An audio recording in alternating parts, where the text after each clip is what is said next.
How's it going, everybody? This is Kyle from the ULEC Playbook coming out with another video. I'm having to use a little bit of a different tripod than normal. My other one kind of just snapped, so this one's a very small, not the best one to use, but I'm going to do the best that I can. So obviously we all have heard the rumors and the not even the rumors, just the fact of the matter that Evangelion is going to get hit in Japan. Wow. Great. I mean, hey, for Japan, that's whatever there, but I don't know.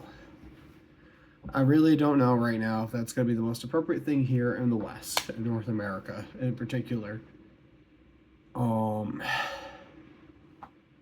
We have seen these trends where we have these bandages and these massive restrictions, and we do not tend to respond very well to those things.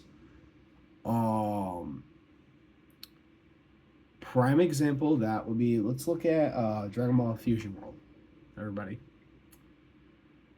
I remember when that was, the ranting and raving was all over that. And then they banned Universe 7. I mean, they didn't ban it. They did the same thing they did to Spear in Japan for Union Arena. And that turned out pretty miserably, to say the least. I'm actually kind of feeling for Japan currently, considering they did not get solo leveling like we did immediately. And they just went on with just banning it. It's a similar courses that we went with in other Bandai games, where literally the next set that's coming out has an answer to a degree. Like, I firmly do believe that we're in a pretty good healthy meta here in the West. I think we were getting a little bit more stronger decks coming out, which are able to compete on the same level as Spear and Kenshin. So there's that. Do I believe that Spear is an absolute menace that needs something to be done with it? Yes. Do I think it's deserving of having anything limited or banned? Not particularly.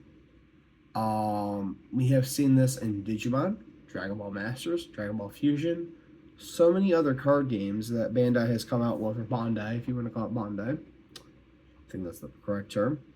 Where they do what's known as errating it. Just errata the card. If Spear of Wonder equals too high of a playing field, okay then, what can we do to fix that? Simply just make the Activate main a hard once per turn. When it gets played, phenomenal. I don't see any wrongdoing with that. But the Activate main on Spear of Gaius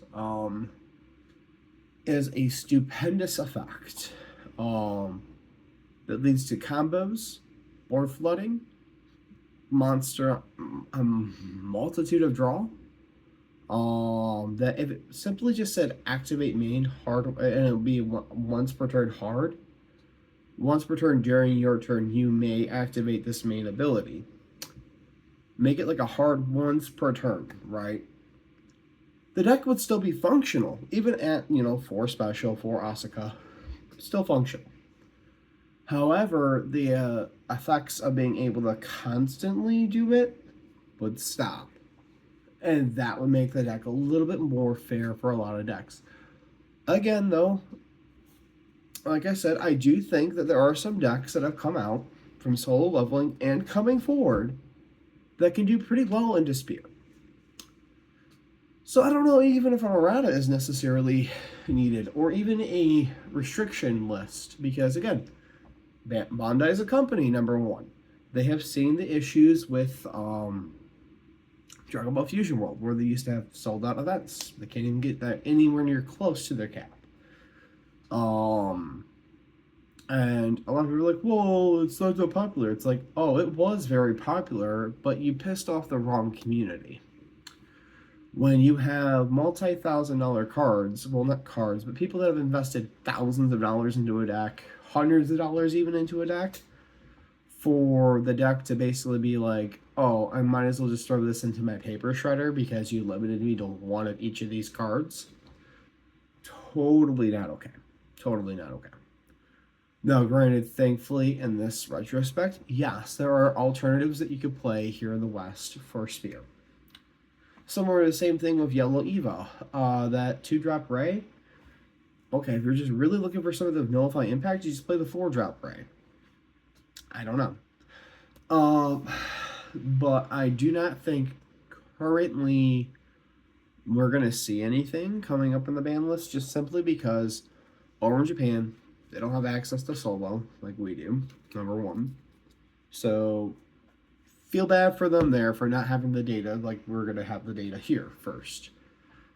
So yeah, with that being said, the UA playbook is signing out.